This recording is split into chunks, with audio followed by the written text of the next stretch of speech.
Okay, guys, so for today's lesson, we are looking at analysing visual images. We are going to look more particularly at cartoons and photographs that accompany text. So for today's task, you will be analysing a photograph that accompanies a news article, and that's in your Schoology assignment. But I'm just going to go through some of the differences or some of the things that you need to look out for when we're analysing cartoons, when we're analysing photographs, and I'll also give you an example of how to do those things. So let's have a little look at cartoons first. Cartoons use images with a few words or sometimes no words in order to take a humorous approach to a serious issue. They offer an opinion on an issue in the news, or they compel the viewer or reader to consider an issue from different perspectives. A cartoon often appears straightforward. Sometimes it appears very, very simple, but it's usually very complex. Cartoons can sometimes be the most difficult persuasive text to analyze for this reason. And what I mean by that is if you do not know the context of a political cartoon, then you're probably not going to get very far with your analysis. So it's very important that you are up to date on current news and events in order to analyze political cartoons. So when you are analysing a cartoon, you need to consider the following things. You need to consider any words that are provided in captions. So that might be at the bottom or at the top corner of a political cartoon. It might be underneath a cartoon as well. You need to take into consideration words that are in speech balloons, so words that the characters that are being represented are saying. You should be looking at the use of colour. You should be looking at the use of symbols. You should be looking at the use of tones, so white, grey, and black, and what these tones might represent. It's really important to pay attention to the facial expressions of characters to get an idea about how they are feeling on a particular issue. And lastly, but certainly one of the most important, how the figures are drawn. So usually a political cartoon will include the image of someone that is well known in an issue. Sometimes not, sometimes there's no people involved. But if there is a person involved, how is that person drawn? For example, is it flattering or is it insulting? Because that will give you some insight into how the cartoonist wants you to see that person. So we'll have a look at some of the purposes of cartoons. So the purpose of a political cartoon is to comment on an issue with humour and wit. It's not necessarily going to make you laugh out loud. That's not always the purpose. It's not a comedian, but it will present an issue with humour. So it will make light of something. Sometimes that humour can be very dark. Sometimes the issues that political cartoons are discussing or communicating about are actually quite serious and quite sad. But they still present it with a sense of humour. The purpose of a political cartoon is to present a point of view. Now, this might be a general point of view, or it might be the viewpoint of the cartoonist. So not always does a cartoonist present a point of view that they hold themselves. And also the purpose of a political cartoon is to ignite debate or to ruffle feathers. So when I say ruffle feathers, I'm just saying to rile people up a little bit, to get them thinking, to get them passionate about an issue. Usually that's what humour can do. So if someone doesn't find a political cartoon funny, it can actually have some serious ramifications sometimes. The features of a political cartoon. Exaggeration is a huge one. Usually people are presented as caricatures. A caricature is an exaggerated version of that person. So it's not actually what they look like, but it includes exaggerated features of theirs. So it's really obvious that that's the person that they're representing. Features of humour, absolutely. Sometimes political cartoons will feature captions or speech bubbles. Not all the time, but often there will be some form of text in a political cartoon. Language. So usually political cartoons will utilise highly persuasive visual language, and this can take many forms. Humorous language.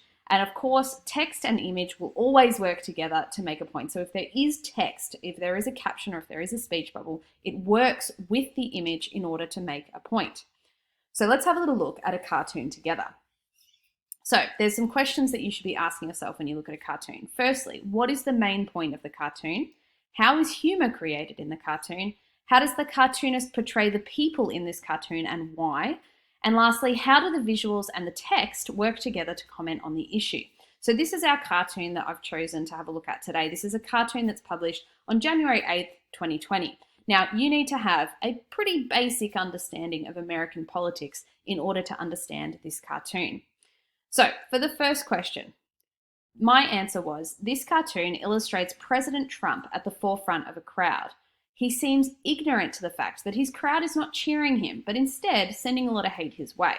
His eyes are closed and he is bragging that he gets the biggest crowd. So I've just given a brief overview of what the political cartoon is showing.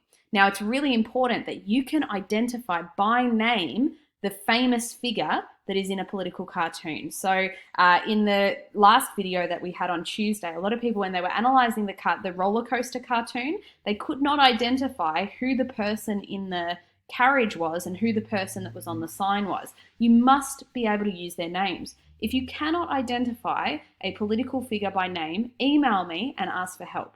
Okay, because you may not know everyone, and that's absolutely fine. But there are some names that I would expect you to know if you are up to date on current news and affairs. So, how is humour presented in this cartoon? So the humour in this cartoon is the irony of President Trump's statement. Yes, he gets the biggest crowds, but these crowds don't love him. This cartoonist has portrayed Trump as boastful and ignorant of the way people feel about his presidency. People who are not happy with President Trump would find this amusing. Now, this is really important. A political cartoon can sometimes be very divisive. What the cartoonist finds funny or what the cartoonist represents doesn't mean that the viewer will also find it funny. So if you're a supporter of President Trump, you're probably not going to find this super amusing. Cartoonists will often think very carefully about how they present a particular issue and what publication is going to publish their political cartoon. So they need to think about who are they working for and who is their reader demographic. So, for instance, if you were writing for a left-leaning publication in America, I think this cartoon would make a pretty big splash and people would be like, haha, yes, I get it, and yep, that's funny, and yes, I agree with it. They might like this cartoon for that reason. But if you were writing for a fairly conservative, let's say right-wing, for want of a better term, fairly conservative publication in America, and a cartoonist presented this particular political cartoon, people are probably not going to laugh too much at it, okay? So it's really important to think about target demographic when it comes to political cartoons as well. Now, that's not to say that a political cartoonist will only pander to what they think the reader wants to see. Like I said, political cartoons are designed to be divisive. So sometimes they will present an idea that might rattle the reader a little bit, and that's okay. So the cartoonist has used colour to show President Trump as the main focus of the cartoon. It's very clear that the eye is drawn straight to Trump. Everyone else in the image is drawn as a stencil. Now, this implies that Trump is the most important, potentially to himself. The people behind him and their message are unimportant. All he cares about is his image. That is what colour sort of elicits in the reader. So this is what the colour gets us to think about. The colour draws the eye to President Trump's character and away from the masses of people. And also the colour, the lack of colour, I should say, the tone that is used in the background, that indicates that the masses of people are huge. There's so many of them. It's uncountable. Now, how does text and image work together? The text is really important in this cartoon. Without the signs of the crowd behind Trump, we wouldn't know that the people are against President Trump rather than for him, and the irony would not make sense. Trump's own speech bubble indicates that he's completely unaware of the will of the people, implying that he's ignorant, egotistical, and cares nothing about what people are really saying.